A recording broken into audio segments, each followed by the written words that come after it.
Sean bienvenidos a este especial de France 24 con motivo del final del primer cuarto del siglo XXI.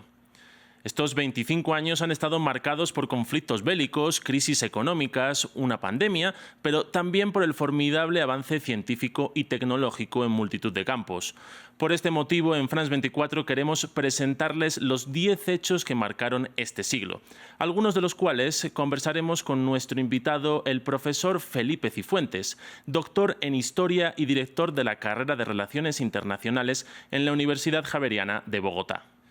Si echamos la vista atrás, el primer gran acontecimiento que marcó el inicio del siglo XXI fue el 11S, los atentados contra las Torres Gemelas y el Pentágono que dejaron más de 3.000 muertos y paralizaron a todo Estados Unidos.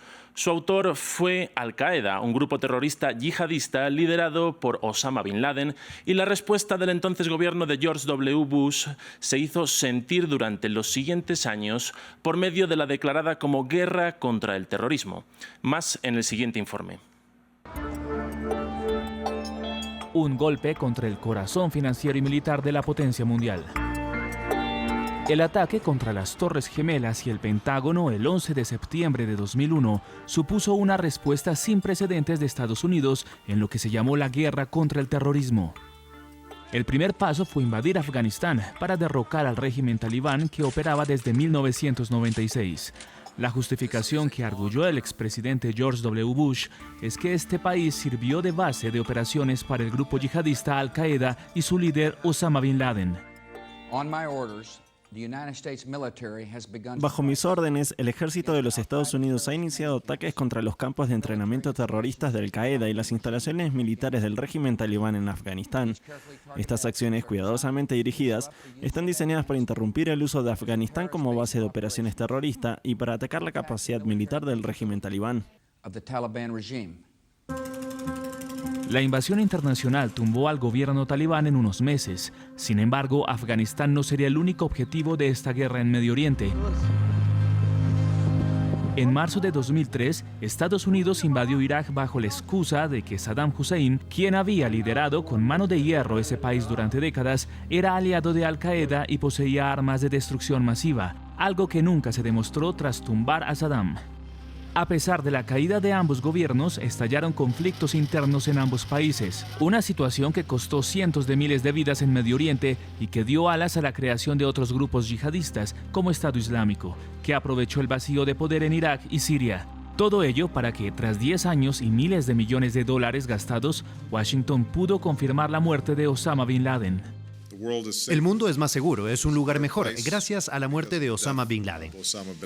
Durante los siguientes 10 años, Washington se vio incapaz de frenar el avance de los talibanes en Afganistán y de la inestabilidad en la región, algo que, sumado al gran costo humano y económico, forzó a una retirada progresiva. En febrero de 2020, Trump pactó con los talibanes una salida definitiva que finalmente se produjo de forma abrupta y humillante en agosto de 2021, cuando ante el avance sin frenos de los talibanes sobre Kabul, los últimos militares estadounidenses y colaboradores salieron de forma atropellada por el aeropuerto de la capital afgana. El inicio de siglo también vino con una serie de cambios políticos en América Latina. Diversos países giraron hacia gobiernos de izquierda luego de décadas de dictaduras militares y neoliberalismo. Es lo que se conoció como la marea rosa o el socialismo del siglo XXI, una fuerza política que vino de la mano de años de bonanza económica gracias al auge de los precios de exportación de las materias primas a nivel global, algo clave para América Latina. La máxima expansión de estos gobiernos de izquierda se dio en el año 2010, cuando, como podemos ver en el mapa, países como Brasil, Argentina, Bolivia, Venezuela o Chile tuvieron gobiernos de izquierda. Sin embargo, la crisis de las commodities, ligado al hartazgo social por algunos de estos gobiernos, llevaron a que a partir de 2015 el continente tuviera una ola conservadora. Una situación que se ha revertido parcialmente en los últimos años con las victorias de la izquierda en Brasil, Colombia o México y que, sin embargo, se presenta con líderes menos fuertes y situaciones económicas menos estables. El descontento también fue el motor de las protestas que sacudieron al mundo árabe con la llegada de la segunda década del siglo. Es lo que se conoce como la Primavera Árabe, una serie de revoluciones sociales prodemocráticas que tumbaron gobiernos en Túnez o Egipto. Sin embargo, aunque estas protestas introdujeron cambios en la mayoría de países árabes, dando más poder a los parlamentos, también inauguraron un periodo de gran conflictividad en naciones donde sus gobiernos se negaron a dejar el poder. Este es el caso de Libia, donde se pudo derrocar al dictador Muammar Gaddafi tras 42 años gobernando, pero donde surgió un Estado fallido, dividido y enfrentado en sangrientas guerras civiles que se sucedieron. Algo similar a lo que pasó en Siria, donde desde 2011 hasta finales de 2024 Bashar al-Assad mantuvo el poder, pero se libró una sangrienta guerra civil. También Yemen fue afectado por esto tras la renuncia de Ali Abdullah Saleh en 2011, germen de lo que sería el inicio de la guerra civil yemení en 2014. Un conflicto que sigue hasta la actualidad. Además, pocos años después, en países donde sí se consiguieron impulsar cambios, como Egipto y Túnez, llegaron al poder gobernantes que los tumbaron. Medio Oriente también ha estado marcado por el conflicto palestino-israelí.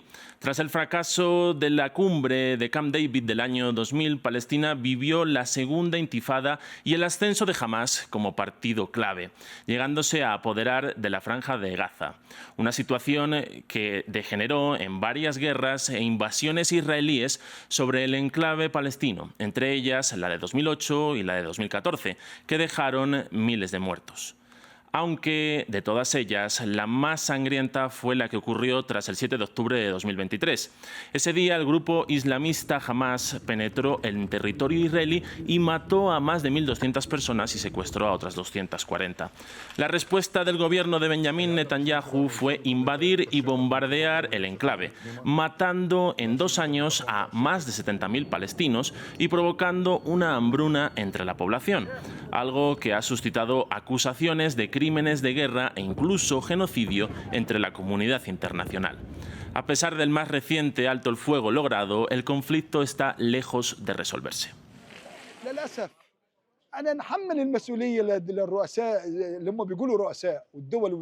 Responsabilizo a los presidentes y reyes del mundo. Todavía no les importamos. Han pasado casi 2 años y no les importamos. Niños sin cabeza, sin cuerpo, sin manos. Se están destruyendo edificios. ¿Hasta qué punto? Somos musulmanes. Si no fuéramos musulmanes, el mundo nos habría apoyado. Desafortunadamente hay 2.000 millones de musulmanes, pero no los veo. Si estuvieran presentes, no habríamos llegado al estado en que nos encontramos. Lo que veo es que esto es un genocidio planificado.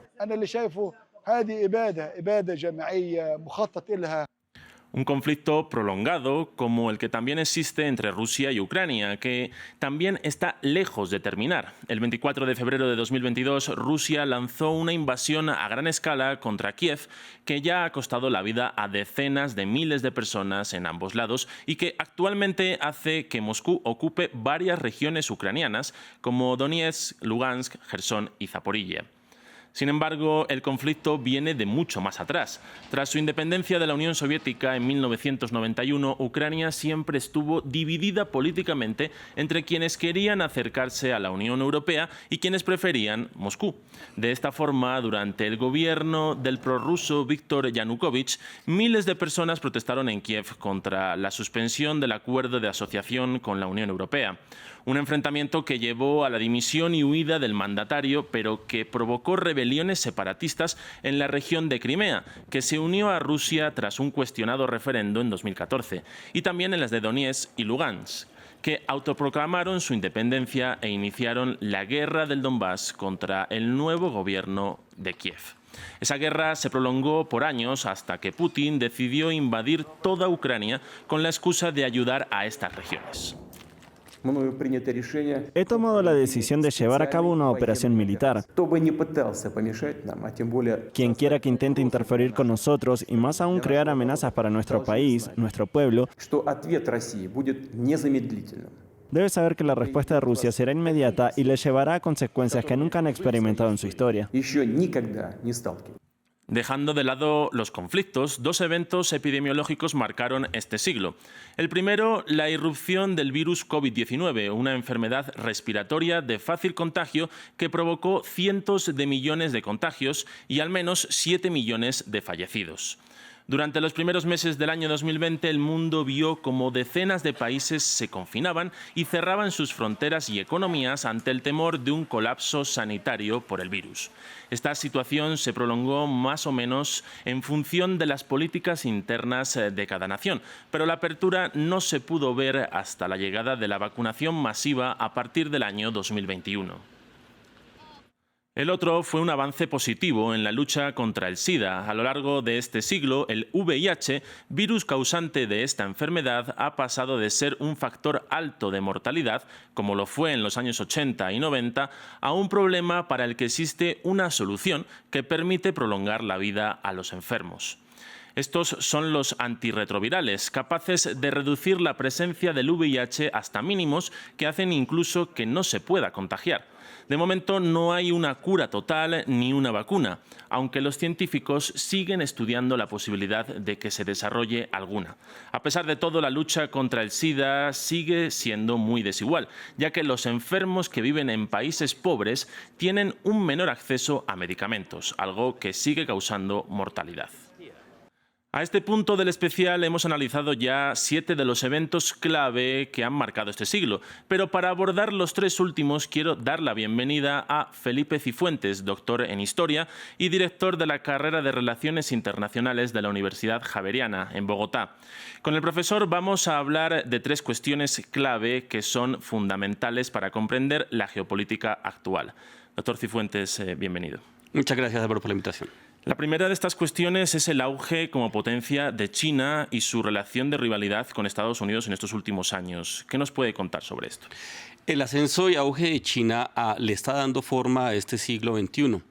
Al final del siglo XX pensábamos que Estados Unidos se alzaría como el único poder en el mundo y China le está haciendo frente de una muy buena manera. Hay que tener en cuenta que China se ofrece como una posibilidad en cuanto a relaciones e interacciones entre los países de lo que se conoce como el sur global, sin tener tantas prebendas, sin tener tantos intereses a la vista, al parecer, pero pues claro, con ellos también. Un asunto muy interesante es la iniciativa de la Franja de la Ruta, que busca conectar al mundo alrededor de los intereses chinos. Y además la ruta polar que conecta Europa con China está cambiando la forma de entender el mundo, está cambiando la forma de conectarlo, pero no solamente desde la industria. Nosotros pensamos que China, como Made in China, industria pesada o industria de materiales de la vida cotidiana, pero también con la tecnología, las redes 5G, la inteligencia artificial. Huawei y Alibaba están siendo muy importantes para que este proceso de China ponerse como en el segundo lugar allí e incluso estar batallando por el primero en el mundo pueda ser viable. Este ascenso de China va de la mano con un claro declive, por ejemplo, de los países europeos. ¿Podemos considerar la crisis del año 2008 con la quiebra de Lehman Brothers como el inicio de un punto de quiebre para los países europeos? ¿Cómo afectó esto a Europa? Claro que sí, eso es bien interesante porque muestra cómo el neoliberalismo occidental está en cuestionamiento.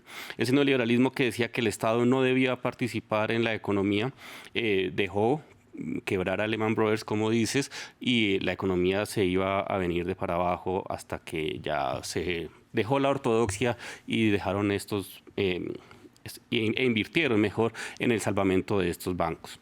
Lo que aquí nosotros tenemos que pensar es que esto generó una gran duda y generó esta idea de que debía haber una segunda opción. Y China se levantó como esa segunda opción para economías emergentes, sobre todo, pero también ganando posiciones frente a los mercados europeos e incluso a los mercados estadounidenses, lo que ha llevado a que en estos momentos se lleve pues, las guerras comerciales que estamos viendo, que anunció Trump en octubre pasado, pero también el presidente francés llegó de visita a París de China, pues, anunciando que subiría las tarifas para productos chinos en su territorio. Entonces, de esta manera, lo que nosotros estamos viendo es cómo China se muestra una opción a esa postura de un mercado más regulado por sí mismo, de un Estado más débil, ya que China promueve un capitalismo institucionalizado, un capitalismo de Estado, si se quiere. Por último, en los últimos años hemos visto un auge bastante claro de la extrema derecha en lo que conocemos como el hemisferio occidental, especialmente en América y en Europa. Algo que para muchos expertos puede ser un síntoma del debilitamiento de las democracias en estos países. ¿Cómo evalúa esto? Este debilitamiento de las democracias tiene que ver con un desencanto por la figura del Estado. El Estado ahora es visto como una amenaza al bienestar público, que más bien como algo que resultó inútil para poder satisfacer las necesidades de las sociedades en general.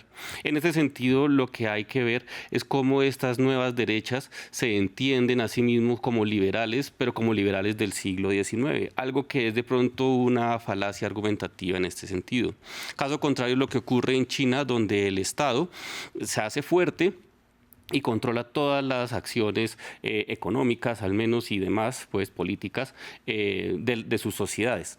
La derecha, estas nuevas derechas son una respuesta precisamente ante estos fenómenos, ante este crecimiento de los estados que al parecer para ellos resulta inútil para competir frente a escenarios internacionales donde China y Estados Unidos tienen un poderío supremamente importante y están relegando a otros actores que ven en estos discursos de derecha como algo atractivo para poder exacerbar esos sentimientos nacionalistas y ubicar, según lo que dicen, estos países dentro de la órbita central, ponerlos como algo importante. Entonces vemos discursos como el Make America Great Again, pero también vemos lo mismo que se habla en Argentina, de reubicar, de poner a Argentina de nuevo en su lugar.